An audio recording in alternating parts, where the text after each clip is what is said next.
반갑습니다. 저는 어쩐지 고전이 읽고 싶더라니의 저자 김은종입니다. 반갑습니다.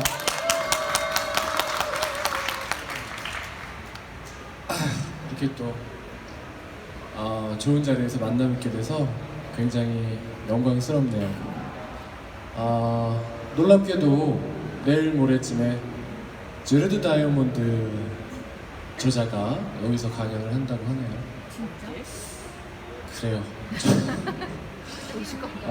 저도 뭐 한 24기에는 드는 것 같으니까 오늘 한번 강연을 한번 재미있게 들려드리도록 하겠습니다. 저는 사실은 본업이 작가는 아니고요. 현재 SBS 라디오에서 최하정의 파워타임이라는 프로그램을 담당하고 있는 라디오 PD입니다.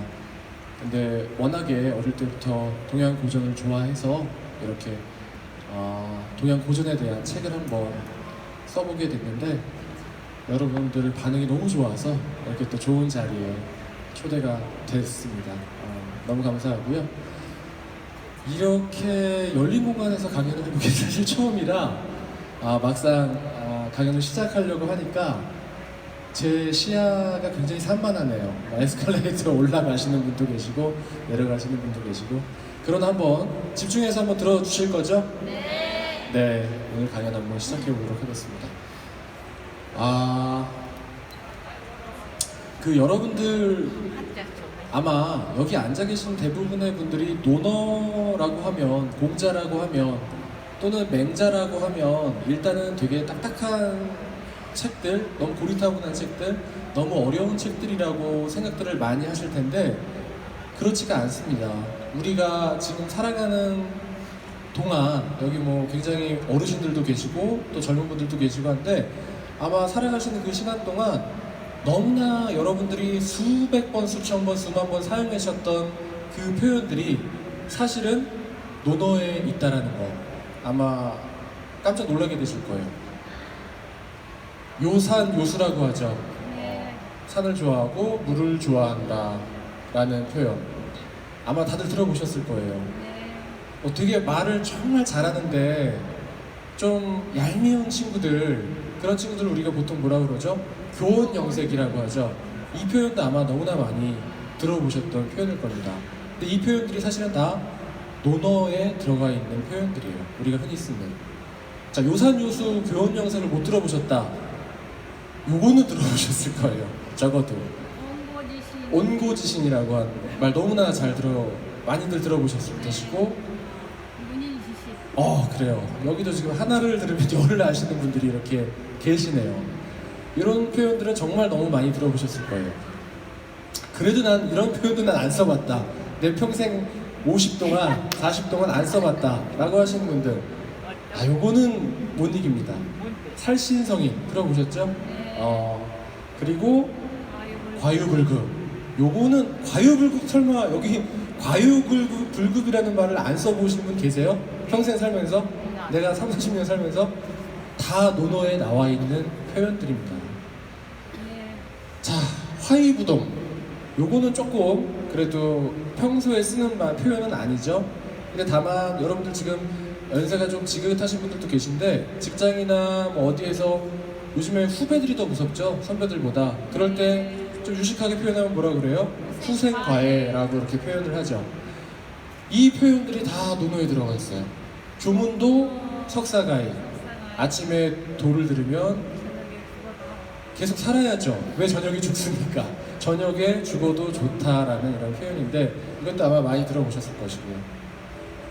덕불고 피루리. 이것도 많이 들어보셨죠? 덕이 있는 사람들은 외롭지가 않고 항상 주변에 이웃이 있다라는 이런, 보통 이제 좀 마음속에 인성을 갖춰라, 덕을 갖춰라 라고 할 때 그렇게 쓰는 표현이고요. 이런 표현도 들어보셨죠? 3명이 지나가다 보면 그 중에 1명은 내 스승이다 라는 삼인의 필요하사언이라는 이런 표현도 다 논어에 들어있는 표현입니다. 제가 왜 이렇게 여러 고사성어들을 말씀드렸냐면 여러분들이 생각하시는 그 논어라는 책은 결단코 고루하거나 지나치게 딱딱하거나 너무 어렵거나 또는 지금의 2019년을 사는 이 세상에 전혀 필요가 없는 쓸데없는 책이라고 여기신다면 그것은 명백한 오해다, 오독이다 라는 말씀을 드리고 싶어서 이 많은 고사성어들을 열거를 해봤습니다. 여러분들이 그 논어나 맹자에 대해서 절대 겁내실 필요가 없어요. 제가 사실은 이 어쩐지 고전을 읽고 싶더라니라는 책을 쓴 이유는 여러분들이 이 어쩐지 고전을 읽고 싶더라니를 읽고 나서 야, 논어 한번 펼쳐볼까? 맹자 한번 사서 읽어볼까? 라는 생각이 드신다면 얼마나 행복할까라는 마음으로 제가 이 책을 집필을 하게 되었습니다. 되게 만만해요, 논어 생각보다. 그리고 어디선가 들어본 맹자입니다. 여러분들 흔히 쓰는 말 중에 저 사기꾼 같은 놈 저거 사입이 아니야? 사입이라는 표현들 맹자에다 들어가 있고요. 몇 년 전에 있었던 뭐 국정농단 할 때 농단이라는 표현 역시나 맹자에 들어가 있습니다. 뭐 50보 100보라는 표현도 마찬가지고요. 우리가 흔하게 사용하고 있는 2019년을 사는 대한민국 언중들이 흔히 사용하는 표현들이 이 논어와 맹자 2500년 전의 책으로부터 다 나왔다라는 것. 무슨 얘기냐면 그 영향을 우리는 아직도 받고 있다라는 이야기예요. 그리고 그 문화에 우리는 푹 젖어서 살고 있다는 이야기예요. 그래서 그 오해를 저는 풀어드리고 싶은 겁니다. 논어 안현편에 안회라는 공자가 가장 아끼던 아주 애제자가 있습니다. 그 안현편에 군군신신 부부 자자라는 표현이 있습니다. 정말 어찌 보면 너무나 쉬운 표현이고 어찌 보면 동어 반복 같지만 임금은 임금답고 신하는 신하답고 아비는 아비답고 아들은 아들다워야 된다라는 각자 주어진 명명, 그 나에게 주어진 그 이름값을 하고 살라라는 그런 표현인데요. 양반. 왜 제가 양반을 꺼내낸다면 저 양반들이 자기 이름값을 못했기 때문에 여러분들이 지금 이렇게 논어나 맹자나 공자나 육아에 대해서, 유학에 대해서 오해를 하고 계신 겁니다. 우리가 지금 흔히 이 유학이라는 것에 대해서 상상을 하게 되면 굉장히 고리타분하게 열지어서 도포를 입고 성균관 같은 데서 막 제사 지내는 모습들, 굉장히 고리타분하고 지금 2019년에 아무 쓸적도 없다고 생각되는 그 모습들만 머릿속에 뇌리에 남아 계실 거예요. 이미지가 딱 그런 이미지가 떠오르실 거예요. 그러나 그 육아는 성리학이라는 괴물이 망쳐놓은, 그러니까 원래의 본질적인 육아가 아니라 괴물이 되어버린 육아라는 얘기입니다. 그러니까 여러분들이 지금 머릿속에 생각하시는 육아는 본질적인 육아가 아니에요. 여기서 본질적이라 하면 어떤 얘기냐면 선진 육아, 그러니까 진나라, 진시황 아시죠? 진시황의 진나라 이전에 어떤 시대죠? 춘추 전국시대죠. 춘추 전국시대에 만들어진 그 육아의 본연의 모습을 여러분들은 다시금 재정립을 하셔야 되는 거예요. 여러분들이 지금 생각하시는 육아는 송대의 주자가 만들어 놓은 성리학으로 완전히 삐뚤삐뚤 이상하게 변해버린 그 모습의 육아를 상상하시기 때문에 저는 이 책을 통해서 육아 본연의 모습을 한번 여러분들이 느껴보셨으면 좋겠다라는 그런 생각으로 책을 집필하게 됐습니다. 이 육아가 망치게 된 여러 가지 원인들 중에 있는데요. 세상 모든 일이 그렇듯 작용과 반작용이 있습니다. 이 육아가 망치게 된 가장 대표적인 분기점을 말씀을 드리자면 방금 말씀드렸던 1100년대에 송나라 때의 주의가 성리학을 만들면서 이 유학이 완전히 바뀌어버렸어요. 그런데 그 전에 또 한 번 육아가 여러분들의 생각하시는 그 제가 상정해 놓은 그 본질적인 육아가 아니라 다른 육아로 변모하게 된 어떤 분기점이 있습니다. 그것이 바로 동중서라는 인물, 한무제 때 인물이거든요. 한무제 때 인물인데 이 동중서라는 인물에 의해서 육아는 한번 완벽하게 개벽을 하게 됩니다. 그런데 안타깝게도 개악이었어요. 엄청 추한 모습으로 변해버리게 됩니다. 그리고 그것이 1000년이 지나서 송대 주의 때에 이르러서 또 한 번 엄청나게 추악한 모습으로 변신을 하게 돼요. 그래서 지금 여러분들이 머릿속에 갖고 있는 고리타분하고 맨날 제사만 지내고 신주단지만 붙들고 있는 그런 육아의 모습으로 각인이 된 겁니다. 그런데 왜 동중서가 한무제 때의 동중서가 이 동중서가 오경박사라는 것을 만들어서 또 태학이라는 교육기관을 만들어서 그 이후에 이 국가가 어떤 국가를 위해서 헌신할 수 있는 지금으로 치면 공무원이죠. 이 신하들을 양성하는 기관들을 만들게 돼요. 근데 왜 이렇게 동중서가 육아를 제가 두 번의 변형이 있었다고 그랬죠?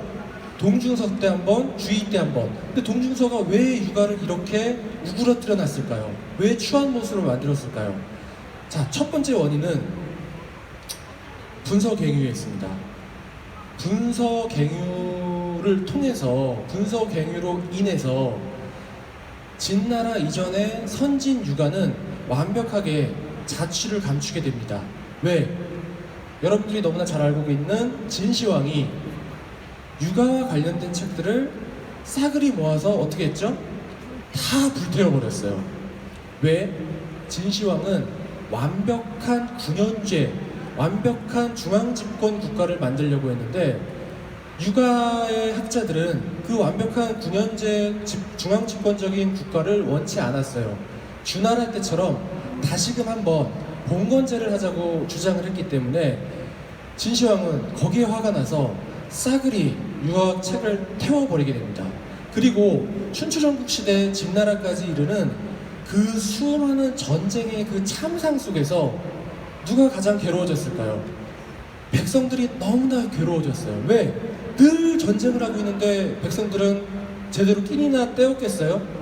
너무나 힘든 상황에서 괴로워하고 있는 상황에서 한나라에 여러분 너무나 잘 아시는 그 장기에 그려져 있는 한나라, 초한지의 한나라, 한 고조 유방이 세운 한나라가 세워지게 되면 기본적으로 백성들에게 레릭비 내버려 둡니다.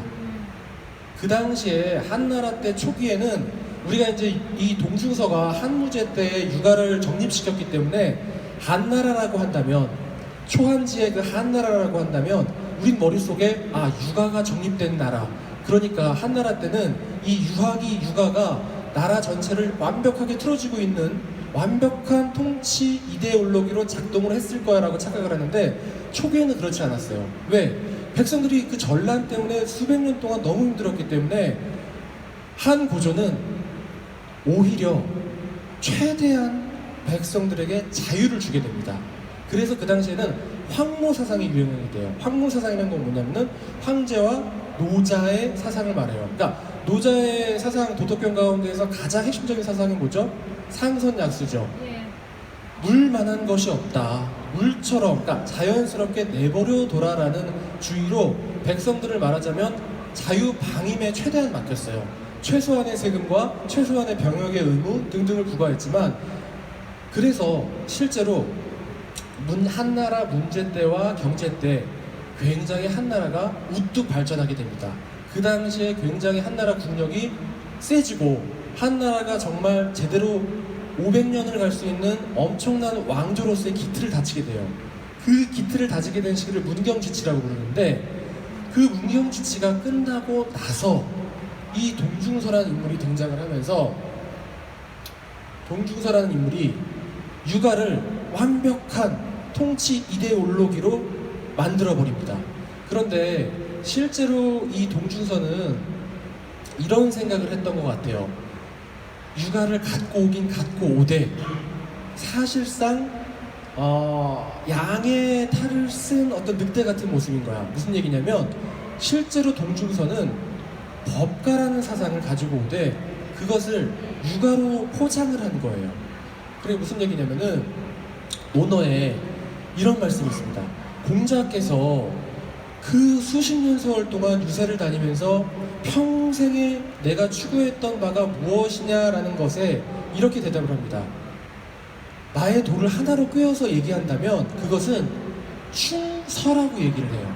근데 이제 이거를 보통 이제 아마 여기 앉아 계신 분들 가운데에서 논어를 이제 김원준 교수의 번역본으로 읽으신 분들은 이 충과서를 어떻게 해석하냐면 명사로 해석을 해요. 그래서 충은 마음심 위에 가운데 중이 있잖아요.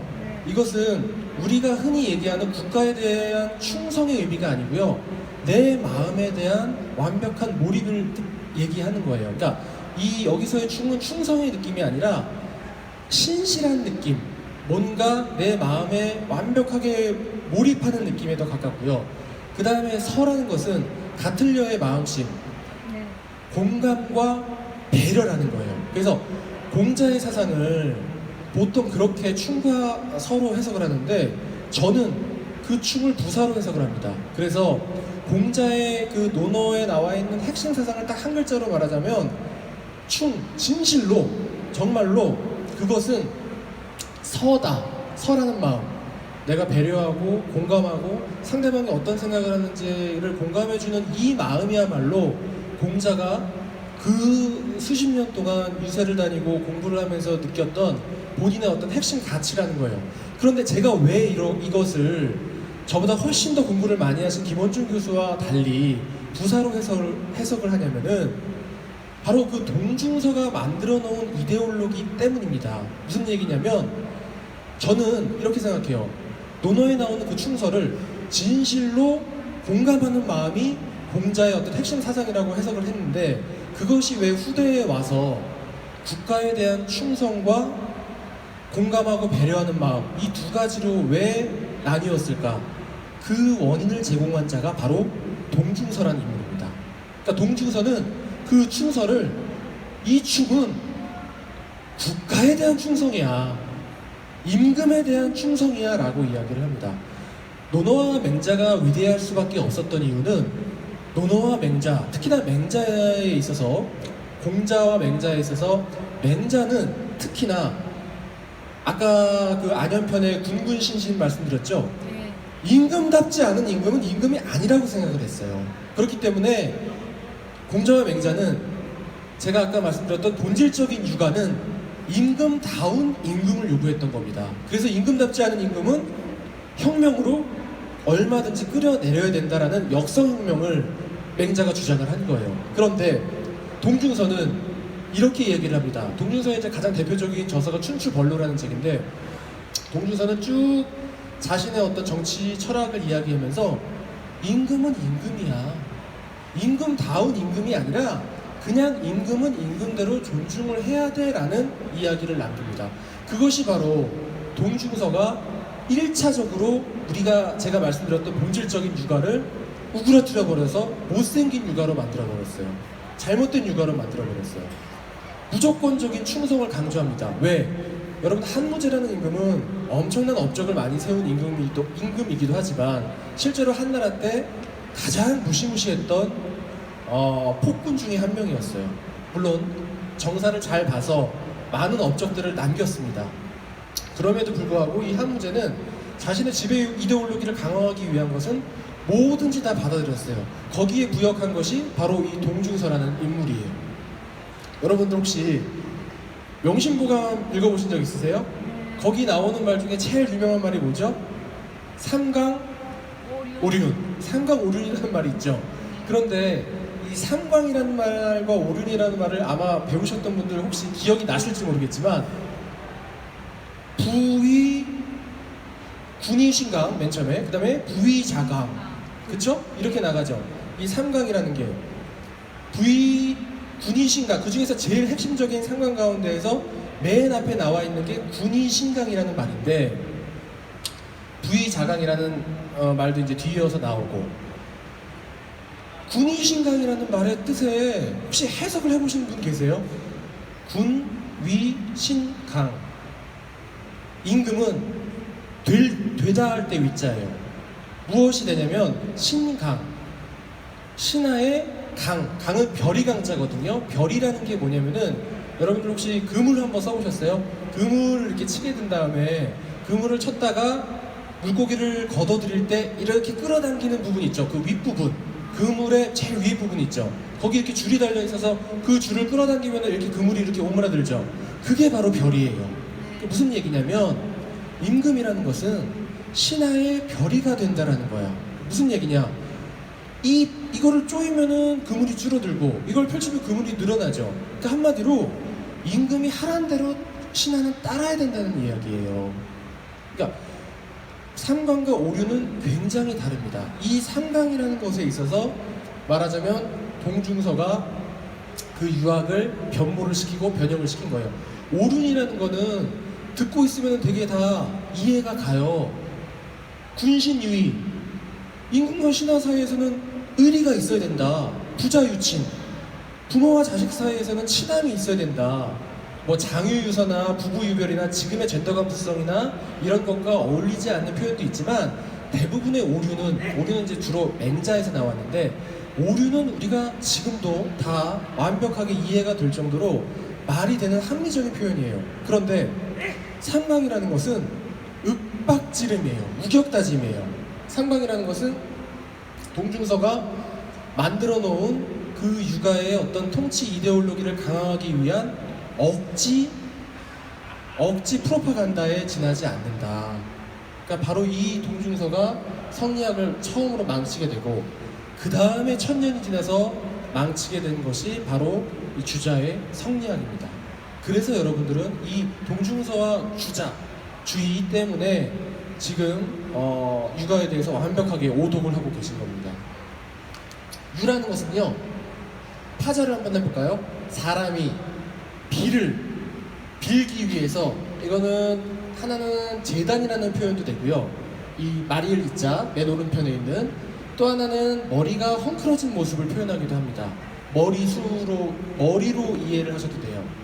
어쨌든 간에 사람이 머리를 헝클어뜨리고 재단에 엎드려가지고 비가 오기까지 계속 비는 그런 느낌, 기우제를 한다는 느낌을 유는 표현하고 있는 거예요. 그러니까 여러분들이 지금 생각하시는 육아라고 한다면은 오늘날의 정부에 가지고 오게 되면 뭐 문화체육부라고 보통 생각하시는 분들이 많아요. 뭐 교육부라든지. 그러나 그 당시의 육아는 지금으로 치면 재정경제부나 법무부에 가까웠어요. 현실에서 가장 꼭 필요했던 거란 말이에요. 무슨 얘기냐면 2500년 전에 철기 농업혁명이 이루어졌을 때 그 당시에 육아라는 것은 가장 중요한, 말하자면 국가의 임무이자 왕의 임무는 뭐겠어요? 농사가 잘 되게 하는 것이겠죠. 농사가 잘 되지 않으면 다 굶어 죽고 나라가 흔들리고 뒤집히니까 당시의 육아라는 것은 정말 필수적이고 핵심적인 부서였다라는 거예요. 그러니까 지금 여러분들 생각하는 것처럼 뜬구름 잡는 이야기를 하는 부서가 아니라는 거예요. 육아는 그 당시에 정말 핵심적이고 중요했던 부서였다.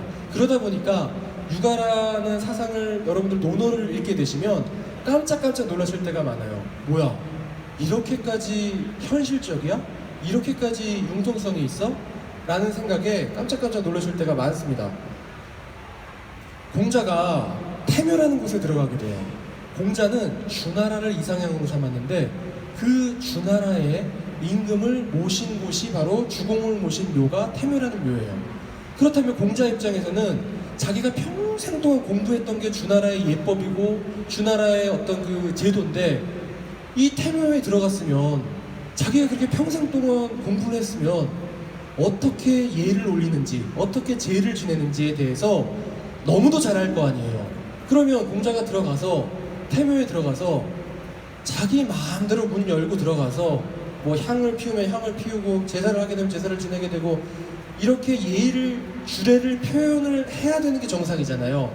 그런데 공자는 어떻게 했는지 아세요? 태묘에 들어가자마자 태묘를 지키는 태묘지기에게 들어갈 때 오른발을 먼저 디딜까요? 왼발을 디딜까요? 향은 몇 개를 꼽을까요? 꼽으면 어디다 꼽아야 될까요? 절은 어떻게 해야 될까요? 옷깃을 이렇게 여밀까요? 저렇게 여밀까요? 위주알, 고주알 다 물어보는 겁니다. 그랬더니 아니, 당신은 평생도록 주나라의 예법을 공부한 사람인데 공자가 태어난 곳이 추라는 땅이에요? 야, 누가 추 땅에서 태어난 사람이 주나라의 예법에 정통하다고 했는가? 라고 놀려요. 말도 안 되는, 공자의 말하자면 자존심을 확 건드려버린 거죠.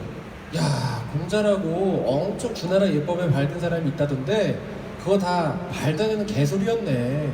누가 추나라에서 태어난 사람이 그렇게 주나라 예법에 밝다고 누가 그랬어? 다 거짓말이지 라고 이야기를 하자 누가 화가 났을까요? 공자의 제자들이 화가 납니다. 부글부글 끓어요. 온갖 고생을 하면서 돌아다니면서 열심히 배웠던 스승님께서 이렇게 개무시를 당하는 걸 보고서 얼마나 제자들이 분하겠어요. 그 제자들이 분해서 스승님께 따지듯이 묻습니다. 스승님, 그렇게 수십 년 동안 공부해 놓고서 가서 알아서 하시면 되지 뭐 달라고 그 묘지기에게 그렇게 미주알 고주알 다 묻습니까? 라고 얘기했을 때 공자가 이런 말씀을 남깁니다. 내가 주나라의 예법을 그렇게 오랫동안 공부를 해왔는데 이렇게 하는 게 진정한 예다 라고 공자가 말씀을 하십니다. 예라는 것이 단순하게 내가 책자를 보고 공부를 해서 아니면 누군가가 예법에 밝은 사람으로부터 강의를 들어서 그렇게 해서 쌓이는 게 예가 아니라는 거예요. 공자는 뭐냐? 내가 태묘지기만 못할 거다라는 얘기를 하는 거예요. 무슨 얘기냐면 아까 제가 말씀드렸던 서의 감정, 마음심의 같을 여자, 배려와 공감의 마음으로 이 예를 대한 거예요. 거기서 평생토록 태묘만 지켰던 저 사람이 내가 아무리 공부를 열심히 하고 학식을 많이 쌓았던들 나보다 낫지 않겠느냐. 그 사람을 인정해주고 상대방을 인정해주고 공감해주고 배려해주는 것이 그게 바로 진정한 예라는 것을 그 일화를 통해서 보여준 겁니다. 그러니까 여러분들이 생각하시는 것처럼 우리 어릴 때 아마 다 기억나시죠? 우리 삼촌들 맨날 그거 갖고 싸워. 뭐 사과 홍동백서, 사과를 동쪽에 놔야 된다, 국을 먼저 올려야 된다, 아니다, 여기다가 뭐 갱을 먼저 올리고 뭐 나중에 올려야 된다, 뭐 전을 어떻게 된다, 맨날 우리 삼촌들이 싸우잖아. 그게 예가 아니라는 거예요. 그거 잘한다고 학생 부군신이 지방 한 번씩 써보신 분들 계시죠? 그 지방에 한자 잘 쓴다고 해서 그게 예를 갖추는 게 아니에요. 진정한 예는 돌아가신 우리 할머니, 우리 할아버지, 정말 내가 사랑했었는데 그 할머니 할아버지를 진심으로 생각하는 마음, 오늘 하루만큼은 할머니 할아버지와의 추억을 떠올리면서 할머니 할아버지의 어떤 명복을 비는 마음, 그것이 진정한 예라는 말씀을 드리는 거예요. 그렇기 때문에 육아에 대한 여러분들의 오해는 다시 한번 깨져야 됩니다. 육아는 그런 학문이 아니에요.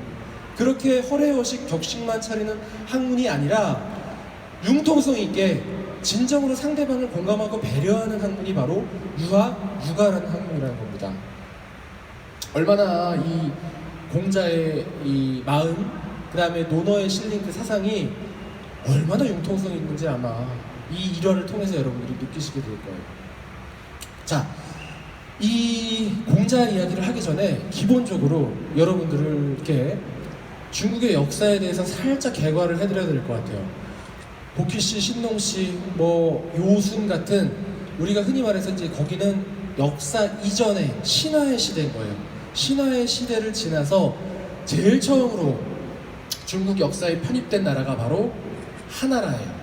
그리고 흔히 은이라고도 부르는 상나라, 그리고 바로 주나라가 나와요.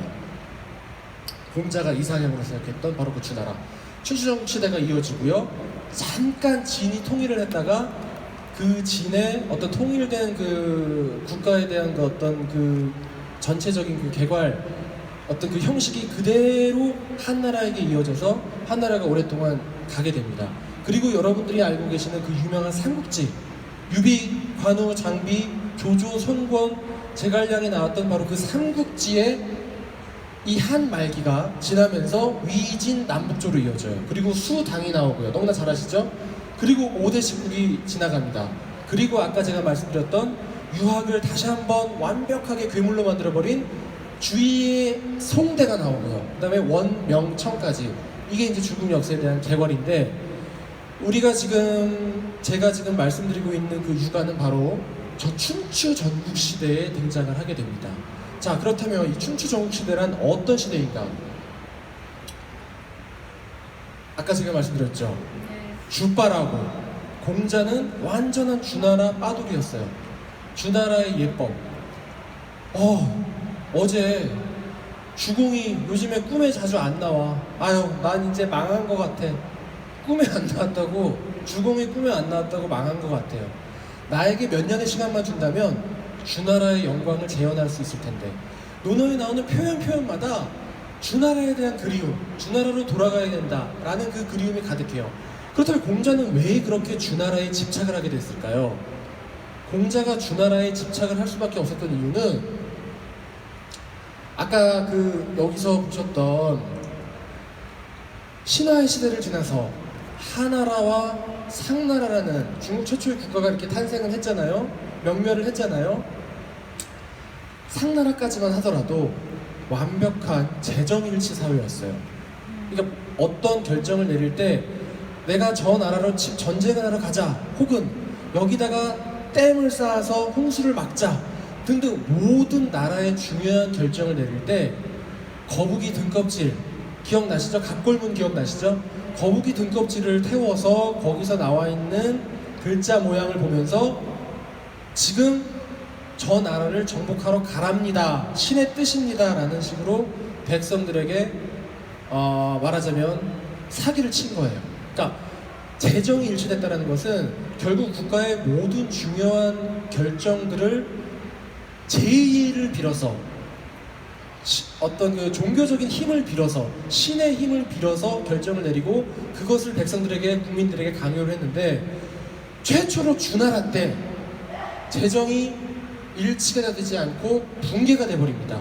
다시 말해서 주나라는 적어도 갑골문 거북이 등껍질을 보면서 신의 뜻이라고 애써 빙의해서 신의 뜻을 가지고 와서 차용을 해서 백성들에게 명령을 내린 게 아니라 인간의 힘으로 내가 합리적인 생각을 해서 이런 결정을 내리니 따라라라고 이야기를 한 최초의 국가가 바로 주나라예요. 그러니까 주나라는 말하자면 인문주의가 시작이 된 거예요. 인간 본연의 인간이 중심이 되는 사회가 실현이 된 게 바로 주나라입니다. 그렇기 때문에 공자 입장에서는 주나라가 너무나 이상적인 사회일 수밖에 없어요. 왜? 재정일치가 붕괴되고 최초로 인간의 합리성을 어떤 국가 통치의 이념으로 삼았던 가장 처음의 국가였기 때문에, 그래서 공자는 이렇게 주나라에 매달릴 수밖에 없었던 겁니다. 그러다가 아까 여기 보시면 위진남북조라고 있죠. 아까 한대에서 뭐라고 그랬어요? 동중서가 한번 이 유교를 완벽하게 이상하게 우그러뜨렸다고 그랬죠. 국가에 대한 무조건적인 충성 이데올로기로 유교를 바꿔버렸다고 했죠. 그런데 위진남북조를 거치면서 위나라는 여러분들 너무나 잘 아는 누가 세운 나라죠? 조조가 세운 나라죠. 조비가 결국은 황제를 칭하게 되고 칭제를 하면서 위나라가 만들어지고, 위진남북조 할 때 진은 누구예요? 사마영. 우리가 제갈공명과 중달이 죽은 제갈공명에게 놀랬다라는 그런 표현이 있잖아요. 죽은 공명이 산 사마이를 놀라게 했다, 산 중달을 놀라게 했다. 바로 그 사마이의 자손인 사마영이 세우고 쭉 이어졌어요, 사마씨의 자손들이. 그런데 자 보세요. 아까 충 이데올로기, 충성, 국가에 대한 충성 이데올로기로 한나라 때 유교가 완전히 변모를 했다고 했죠. 그런데 보세요. 유씨 황제의 이 집안을 조씨 집안이 꿀꺽했어요, 무력으로. 근데 또 몇 대 가지 않아서 몇 년도 지나지 않았는데 이번엔 또 사마씨가 조씨 집안을 말아먹습니다. 꿀꺽 삼켜요. 진나라를 만들어버려요. 굉장히 혼란스러운 이 시기에 진나라의 이 사마소라는 이 황제는, 사마씨들은 그 동중서가 제기해놨던, 동중서가 구축해놨던 그 충이라는 이데올로기를 그대로 갖고 와서 쓸 수 있었을까요?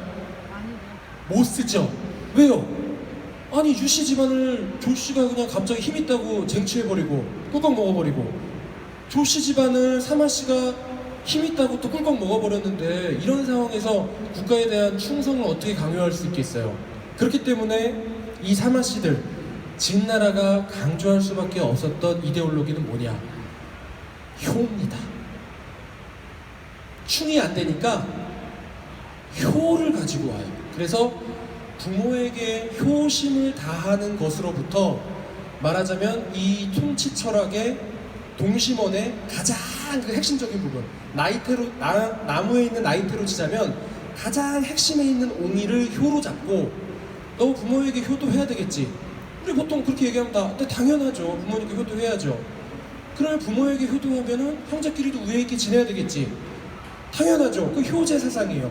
효제 사상을 중심으로 그러면 부모에게 효도하고 형제끼리 우애 있게 지내면 내 주변의 고을의 수령에게 충성해야 되겠지. 충성해야죠. 그 고을의 수령에게 충성해야 되면 제후에게 충성해야 되고 황제에게 충성해야 되고 이게 동심원이 점점 커지는 거예요. 그러니까 여기서 말하자면 그 통치 철학을 가지고 와서 이 당시에는 사실은 어떤 그 중림칠연이라고 들어보셨죠? 네. 완적이다, 해강이다 이런 인물 들어보셨죠? 청담 사상이 이때는 되게 발전을 하게 되고 불교 사상이 또 발전을 하게 됩니다. 왜? 더 이상 통치 이데올로기로 국가에 대한 충성을 강조하는 육아는 의미가 없어졌어요. 국가에서조차도 버려졌어요. 폐기돼 버렸어요. 이 상황에서, 이 전란의 상황에서 나를 지탱해 줄 수 있는 건 도교나 청담사상 같은 도교나 불교처럼 지금 이렇게 힘든 이 전란의 상황이 끝나지만 언젠가 나는 뭔가 내세 극락을 가게 될 거야. 나는 우화등선, 신선이 될 수 있을 거야. 열심히 돌을 닦으면. 이런 방향으로 가게 되는 겁니다. 그러니까 말하자면은 이것이 일종의 플라톤이나 아리스토텔레스나 이런 그리스 철학의 어떤 그 근간들이 중세 때 완벽하게 거세된 것과 같은 상황이 되어버린 거예요. 그러니까 책을 읽어보신 분들은 아시겠지만 이 화이트헤드라는 유명한 철학자가 이런 얘기를 했어요. 서양 철학이라는 것은 결국은 플라톤과 소크라테스와 아리스토텔레스의 주석에 지나지 않는다. 그 주석에 주석을 달고 주석을 다른 것밖에는 안 된다. 저는 거기에 빗대서 말씀드리자면 이 동양의 그 춘추 전국시대의 그 유가뿐 아니라 전 유가만 옳다고 말씀드리는 건 아니에요. 유가, 도가, 법가, 뭐 농가, 잡가, 뭐 수많은 명가 등등 수많은 사상들 이걸 이제 제자백가라고 부르는데 결국은 그 제자백가 사상에 대한 주석이다. 우리 동양 철학은 그렇게 감히 말씀을 드리고 싶어요. 그래서 이렇게 위신남북조 시대에는 유가 사상이 쪼그라들게 됩니다. 그러니까 동중서에 의해서 변모된 이상하게 좀 기형의 모습을 갖추게 된 그 유가 사상이 완벽하게 쪼그라들게 됩니다.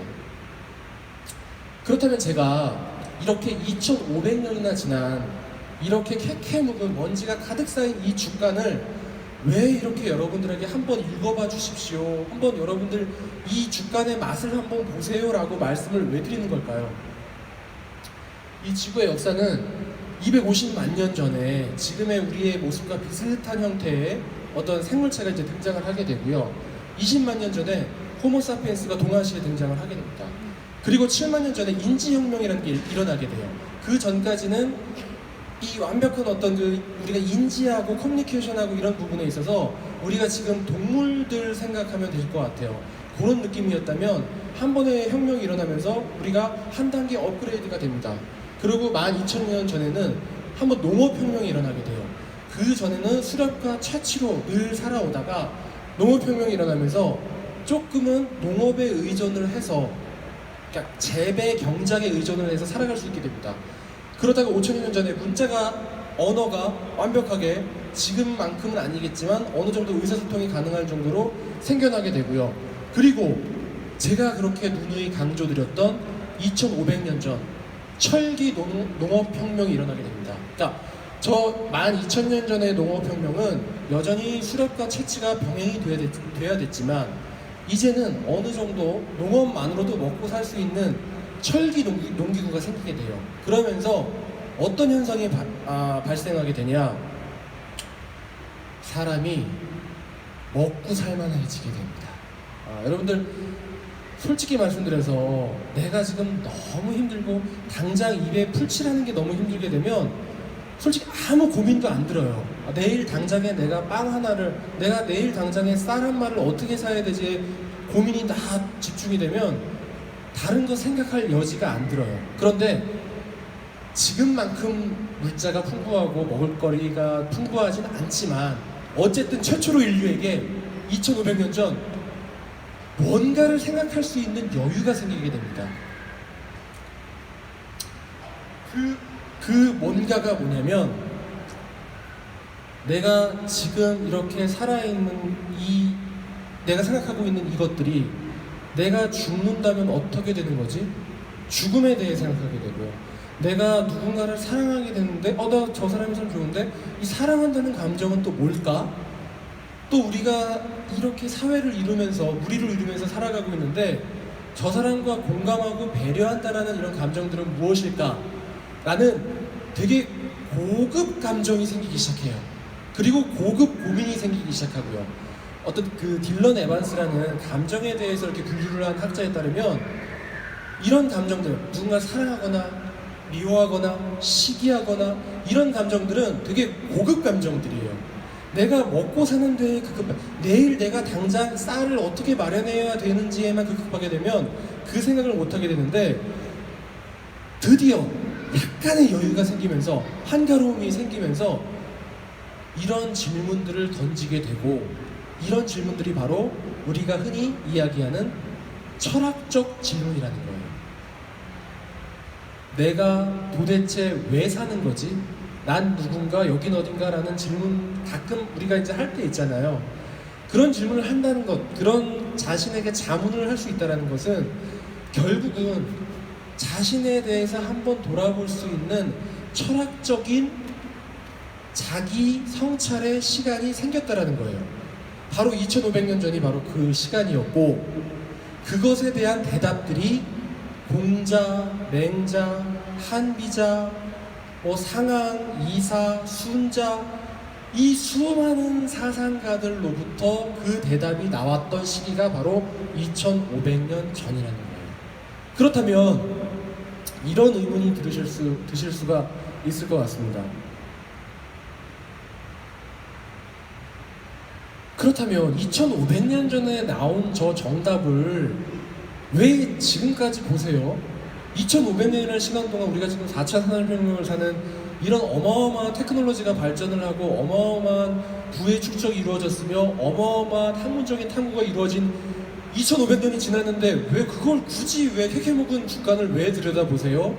라고 질문을 하실 수가 있을 거예요. 그런데 저는 그 2500년이라는 시간은 굉장히 짧은 시간이다라는 말씀을 드리고 싶어요.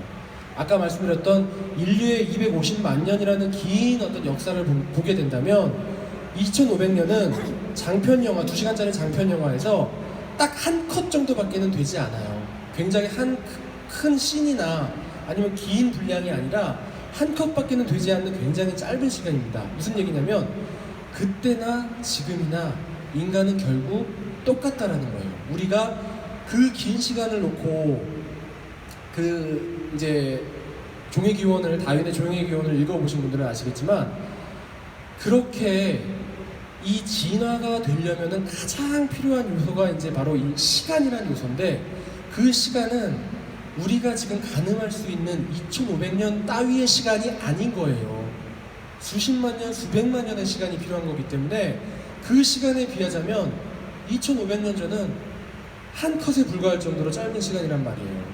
그래서 그때 내놓았던 첫 번째 내놨던 그 대답들, 저는 이걸 제가 감히 첫사랑 이론이라고 명명을 했는데, 사실 여러분들 첫사랑들 다 기억나시잖아요. 첫사랑의 그 아련한 만큼 나중에도 또 그런 사랑이 있던가요? 없어요.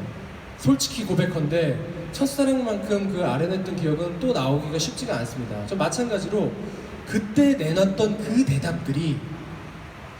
대답들에 대한 주석을 달고 그 주석에 또 주석을 달 수는 있을지언정, 그 대답들이 저는 가장 우리의 지금 인류에게 던지는 철학적인 질문에 대한 근원적인 대답들이라고 생각을 하는 거예요. 그래서 저는 2500년 전으로 돌아가 볼 필요가 있다라는 그런 말씀을 드리게 되는 겁니다. 노노맹자를 왜 읽냐? 그 노노맹자에 나왔던 그 대답이야말로 순수한 우리의 어떤 기본적인 여유가 생기고 나서 젖었던 그 수많은 죽음과 사랑과 사회와 이런 것들에 대한 질문에 대한 아주 순수한 결정체 같은 대답이라는 거죠. 그러니까 그 대답을 한 번쯤은 음미해 보시는 것이 여러분들의 어떤 오늘을 사는 삶에 있어서 얼마나 큰 자양분이 될까라는 생각에 저는 이 책을 쓰게 된 겁니다. 그 논어를 보시게 되면은요, 그 굉장히 아주 그 공자님의 위대한 그 세인트 성인의 모습만 드러날 거라고 이제 보통 상상을 하시고 논어를 펼치시게 되는데 절대 그렇지 않습니다. 논어에는 굉장히 인간살이의 구질구질함과 아주 그 꼬린내 나는 그 인간의 어떤 그 구질구질하고 못난 영역들이, 그런 모습들이 너무나 많이 드러나 있는데, 저는 그래서 그것을 잘난 체 영역과 휴머니즘 영역으로 나눠요. 공자는 실제로 논어 속에서 보게 되면 제자들에게 엄청나게 구박을 많이 받습니다. 왜? 공자의 제자가 보통 몇 명이라고 알고 있죠? 3,000명 정도라고 이제 알고 있어요. 그 중에서 우리가 알고 있는 아주 핵심적인 제자, 자공, 자롱, 안회, 증삼, 염구, 뭐 이렇게 해서 한 10명 정도가 아주 핵심적인 제자가 있긴 한데, 이 3,000명의 제자들을 왜 거느리고 다녔을까요, 공자는? 그 당시에는 객경제도라는 게 있었어요. 객경이라는 건 뭐냐면, 객은 손님, 게스트 할 때 손님, 경은 재상이라는 뜻이에요. 왜 공자가 그렇게 두 번에 걸쳐서 수많은 나라들을 진체지액이라는 정말 먹을 것이 떨어져가지고 날고생 생고생을 하는 그런 고생들을 해가면서 왜 그렇게 돌아다녔을까요? 공자는 철저하게 임용되기 위해서 그런 수많은 유세를 다닌 겁니다. 그렇다면 그 당시에 객경제도라는 건 뭐냐면은, 공자가 만약에 어느 나라의 진나라의 재상이 되잖아요. 그러면 공자의 제자들이 다 그 밑에 장관 한 자리씩, 국장 한 자리씩 차지하면서 그 나라의 국정을 이끄는 거예요. 그래서 제자들이 그렇게 열심히 몸을 바쳐가면서, 돈을 바쳐가면서, 자기의 열정과 재능과 돈과 시간을 다 바쳐가면서 열심히 쫓아다녔던 거예요. 그런데 공자는 우리가 지금 이렇게 성인으로 추앙하고 있지만 단 한 번도 제대로 임명된 적이 없어요. 잠깐 노나라에서 대사구라는 직책을 맡은 적이 있지만 그것 외에는 제대로 한번 자기 국정을 펼칠 수 있는 기회가 없었어요. 그렇기 때문에 이 저 원성과 제자들의 구박이 엄청납니다. 그 중에 이제 가장 대표적인 인물이 자로인데, 그런 되게 구질구질한 공자의 모습들이 그대로 다 담겨 있어요. 이게 바로 이제 휴머니즘 영역인 겁니다. 되게 그 공자가 참 융통성이 있다라고 말씀을 드릴 수도 있고, 어떻게 보면 짠하다라고 말씀드릴 수 있는 게, 논어를 읽다 보면 이 논어라는 책은 체계가 없는 책입니다. 공자의 제자들과의 문답을 쭉 늘어놓은 거예요. 우리가 맨 처음에 논어에 시작하는 게 학이편, 뭐 향당편, 위정편, 이렇게 쭉 나가게 되는데 8일편 등등등등 수많은 편들이 있는데, 그 편들의 편명 이름은 맨 처음에 나오는 구절에 두 글자를 딴 거예요. 그러니까 아무런 개통도 없고 아무런 그 전체적인 얼개도 없는, 한마디로 뼈대가 없는 책이에요. 근데 거기서 보면 공자가 여기서 했던 말 다르고 저기서 했던 말 다른 경우가 굉장히 많습니다. 근데 그것을 공자가 좀 많이 모자라구나, 내지는 공자가 좀 학문적인 완성도가, 정합성이 떨어지는구나 라고 생각하시면 안 되는 게, 제자들의 질문에 대한 공자의 답은 각기 다 다른 거예요. 빼빼 많은 친구가 와서 하루에 몇 끼를 먹어야 됩니까? 그러면 3끼를 먹으라고 하겠죠. 저처럼 뚱뚱한 제자가 와서 하루에 몇 끼를 먹는 게 좋겠습니까? 그러면 한 끼만 먹고 살 좀 빼라 라고 얘기하겠죠. 공자의 대답들은 그렇기 때문에 다 융통성 있게 다르게 진행이 되는 겁니다. 그게 바로 이 논어의 특징 중에 하나예요. 체계가 없다. 굉장히 융통성이 있다. 그래서 아마 논어는 여러분들 굉장히 쉽게, 재밌게 접근을 하실 수 있을 것 같습니다. 그렇다면 잘난 척의 영역은 뭐냐? 공자가 정말 자신의 어떤 성인으로서의 면모를 마음껏 뽐냈던 그런 게 있습니다. 바로 서귀포에 홍매가 피고 이순은 듣는다라는 이 시를 가지고 왔는데, 여기에서 나오는 이 이순이라는 표현 있죠. 많이 들어보셨죠? 네. 굉장히 유명한 표현입니다. 지약, 이립, 불호, 지천명, 이순, 종심. 바로 그 60을 뜻하는 이순이 바로 저 시에 표현된, 시어로 표현된 이순이라는 표현인데요. 15살에는 학문의 뜻을 두어야 된다라고 해서 지학이라고 부르고요. 30살에는 자립을 해야 된다, 우뚝 서야 된다라고 해서 이립이라고 부릅니다. 40살이 되면 유혹에 시달리지 않는다라고 해서 불혹이라고 했고요. 50이 되면 1000명을 안다라고 해서 지천명이라고 해요. 그리고 60이 되면 누가 뭐라고 해도 다 고깝게 들리지 않고 귀에 순하게 들어온다라고 해서 이순이라고 합니다. 마지막으로 70이 되면 종심소욕 부류구. 내 마음 가는 대로 마음껏 아무런 행동을 해도 절대 법도를 어긋나지 않는다라고 이렇게 표현을 한 거예요. 그런데 이 표현에 동의하실 수 있나요? 하나도 안 15살 공부가 되던가요? 돼요. 안 되죠.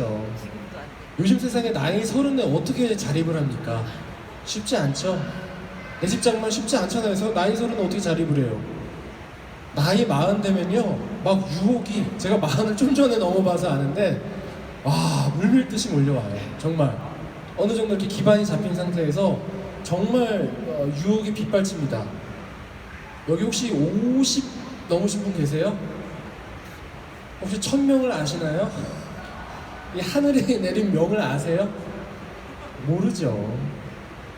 이순이 된다고 해서 모든 소리가 다 순하게 들리면 그 아침 드라마 그 어떻게 만듭니까? 다 뭐 고깝게 들리고 싸우고 지지고 먹고 하니까 아침 드라마 만들어지는 거죠. 나이 70에 마음대로 하셨다가 큰일 납니다. 쇠고랑차요. 법무부에서 제공하는 이 숙식에 의존을 하셔야 될 수밖에 없는 상황이 됩니다. 그러니까 이것은 무엇이냐면은 공자가 생각한 이상형, 인간의 어떤 이상적인 모습들을 본인이 상정을 해놓고 나는 이것을 이뤄냈노라 라고 잘난 체를 하는 영역인 겁니다. 공자의 잘난 체예요. 그러니까 무슨 얘기냐면 공자 같은 성인이나 되니까 15세 학문의 뜻을 두는 거지, 우리 같은 필부들은 감히 상상도 못할 일인 거죠. 그러니까 이런 잘난 체 영역들이 존재한다. 그러니까 논어를 읽으실 때는 이 휴머니즘 영역과 이 잘난 체 영역을 골고루 음미하시면서 읽어보시면 된다는 거예요. 그러니까 제가 이 잘난 체 영역을 왜 굳이 여러분께 말씀드렸냐, 기죽지 마시라는 겁니다. 공자 같은, 공자, 예수, 뭐 마호메트, 뭐 부다 같은 세계 4대 성인이 된 사람이나 이뤄내는 경지이기 때문에 저것을 읽으시고 절대 나는 왜 그러지? 나는 나이가 왜 40인데 왜 이렇게 나는 유혹에 시달리지? 라고 절대 자책하실 필요가 없다라는 말씀을 드리고 싶어요. 사실은 이 뒤에 굉장히 많은 또 이 맹자와 관련된 이야기들이 이렇게 준비가 되어 있는데 시간이 다 1시간이 다 마친 관계로 책을 통해서 한번 확인하시기 바랍니다. 책은 이 존심양성이라는 말이 있는데요, 김구 선생님이 쓰신 휘어예요. 맹자에도 나오고 중용에도 나오는 표현인데, 존심양성, 내 마음을 지키고, 저 뒤에 있는 성도 마음이라고, 같은 마음이라고 보시면 돼요. 내 마음을 길러라 라는 뜻입니다. 이 어쩐지 고전이 읽고 싶더란이라는 이 2500년 전에 주간에 대한 어떤 그 안내자, 가이드, 이 가이드를 벗삼아서 존심양성하실 수 있는 여러분들이 되셨으면 좋겠습니다. 감사합니다. 네, 오늘 이렇게 고전과 그 명에 대한 이야기를 해주셨는데요. 혹시 궁금하신 사항이 있으신가요? 안녕하세요. 제가 오늘 좀 일찍 와가지고 PD님 책을 읽었거든요. 감사합니다. 비치든 책을 읽었는데 이걸 네네. 읽은 이유는 오늘 이거 뽑기해서 책 주는데 아무래도 제가 받고 싶은 날은 꼭 제가 안 되더라고요. 예, 그래서 그냥 화한 마음에 읽었는데 네네네. 읽고 나서 PD님을 뵈니까 글하고 사람하고 참 같구나, 그 느낌이 첫 번째 왔어요. 네. 참 책이 좋죠? 책이 참 훌륭하죠? 네, 그래서 글하고 사람하고 같아서 우선 좋고요. 두 번째는 욕이 나왔어요. 이 책을 읽고. 네네. 도대체 몇 살이면 이런 글을 책으로 쓸 수 있을까 했는데 여기 팬클럽 회원들이 40이라고 그래서 욕 나오더라고. 뭐야 40에 이런 내용을. 정확히는 44시고요. 아 정말 그렇게 또 이렇게 또 극찬을 해주시니까 제가 몸둘 바를 모르겠네요. 아, 두 가지 네. 감정이었어요. 그리고 질문 들어갑니다. 네. 아까 40에 그 부록이라고 했는데 유혹이 밀물듯이 들어온다고 했잖아요. 그럼 어떻게 관리하세요? 아마도 저보다 너무나 인생 선배이시고 아, 선배 지혜도 아닌데? 많으신 우리 또 분께서 또 이렇게 또 좋은 질문 주셔서 감사한데 그런 것 같아요. 40이 되니까 정말 그 왜 우리가 인생 부록이라는 표현 많이 쓰잖아요. 그러면서 왜 우스갯소리로 아재 개그로 야 40 넘으면 인생은 부록이야 라고 이런 표현들 많이 쓰잖아요. 부록. 본책 말고 별책 부록. 또 욕을 하시려고 그러시네요. 어쨌든 이제 그런 표현들을 많이 쓰는데 실제로는 저기서 제시했던 이 나이대와 지금 2019년은 조금 보정을 해야 될 것 같아요. 무슨 얘기냐면 여기다가 곱하기 1.3 정도는 해야 될 것 같아요. 왜냐면 그때보다 평균 수명이 굉장히 많이 늘었잖아요. 지금은 이제 100세 시대라고 얘기를 하기 때문에 저는 사실은 한 50 정도는 돼야 진짜 어떤 부록인 것 같다는 생각이 들어요. 그러니까 저는 유혹에 너무나 많이 시달려요. 근데 그것을 어떻게 그것을 내가 이겨내냐라고 이제 물으신다면 관리하냐고. 관리하냐고 제가 그거를 이제 어떻게 컨트롤하고 매니지먼트 하냐고 물으신다면 이런 대답을 드리고 싶어요. 이런 어쩐지 고전이 읽고 싶더라 이거 같은 이런 좋은 양서를 반복해서 읽으면 컨트롤이 좀 되더라고요. 박수를 주실 거면 시원하게. 이게 농담이고요. 노노나 멘자 같은 그 우리의 고전들 있잖아요. 제가 말씀드렸던 여러분께 그렇게 소개해드리고 싶었던 이런 책들을 읽으시면 진짜로 그 유혹에 컨트롤이 됩니다. 그러니까 그것이 뭐 거기서 정답이 있다라는 게 아니라 노노 멘자에서 정답을 주진 않아요. 다만 방금 말씀 주신 것처럼 그 유혹을 내가 뭔가 좀 매니지먼트 할 수 있고 컨트롤 할 수 있는 그런 근력을 주는 것 같아요. 저에게 마음의 근육에 힘을 주는 것 같아요. 그래서 저는 정말 농담 아니고 되게 웃긴 얘기잖아요. 왜 이렇게 뭐 이렇게 피부가 좋으세요? 그러면 누가 농담으로 매일 책 읽어요 뭐 이런 말 하잖아요. 정말로 그렇게 유혹에 시달릴 때는 정말 그런 고전들을 한번 읽어보시는 게 저는 굉장히 큰 도움이 될 거라고 생각해요. 그러니까 단순히 노노맹자뿐만 아니라 고전의 반열에 올라간 예를 들어서 코스모스 같은 책들 있잖아요. 그런 책들을 보고 있으면 되게 그런 유혹에 시달릴 때마다 제 자신을 이겨내게 돼요. 거기 보게 되면 그 수많은 그 시간과 공간들 그 안에 저는 되게 티끌 같은 존재잖아요. 동양 쪽으로 말씀드리자면 와우 각상지생이라는 말씀 아시죠? 나는 정말 그 달팽이 그 양쪽 뿔 사이에 있는 그 둘이서 우리가 달팽이 뿔 양쪽 사이에 있는 국가 둘이 만약에 싸운다고 하면 우리가 봤을 때 되게 우습잖아요. 왜 싸우니? 뭐 달팽이고 조그만 그 양쪽 뿔 위쪽에 그 있는 나라들끼리 왜 싸우니? 사이좋게 지내지라고 생각이 들잖아요. 근데 그 와우 각상지장을 생각하게 되면 내 삶이 너무나 이 거대한 우주 속에서 티끌 같아서 삶이 너무 허무해라고 느껴지는 게 아니라 반대로 그렇기 때문에 제가 너무나 유한한 존재잖아요. 이 넓은 우주와 이 긴 시간 속에서 반대로 저는 와우 각상지생이라는 그 고사성어를 듣게 되면 오히려 내 그 유한한 삶이 너무나 소중한 거예요. 그래서 더 열심히 살아야 되겠다, 내지는 더 재밌게 살아야 되겠다, 더 행복하게 살아야 되겠다라는 그런 마음들이 들더라고요. 저는 그 고전을 꼭 한번 탐독해 보시기를 추천드리고요. 부록이 저는 한 50은 될 때까지 계속 저 유혹에 시달릴 것 같다는 생각이 듭니다. 유혹도 안 네. 네. 또 다른 질문사항 있으실까요? 오늘 열강을 잘 들었습니다. 네, 감사합니다. 근데 팽궁한 질문 한 가지 드리겠습니다. 고전이라는 게 어떤 의미인지. 저는 그 아까